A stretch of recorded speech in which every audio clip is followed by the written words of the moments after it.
كريستيانو رونالدو قرر انه ما يحضرش لجنازة الصديق ديالو ديوغو جوتا.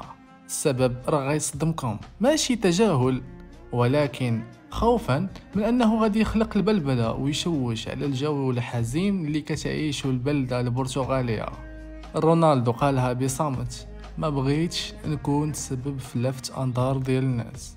وغيتحول الجو الحزين للصور والكاميرات.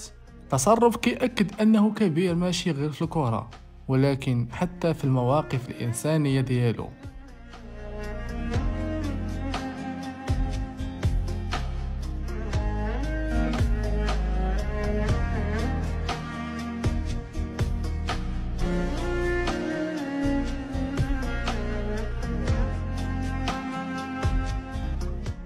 هذا هو كريستيانو رونالدو.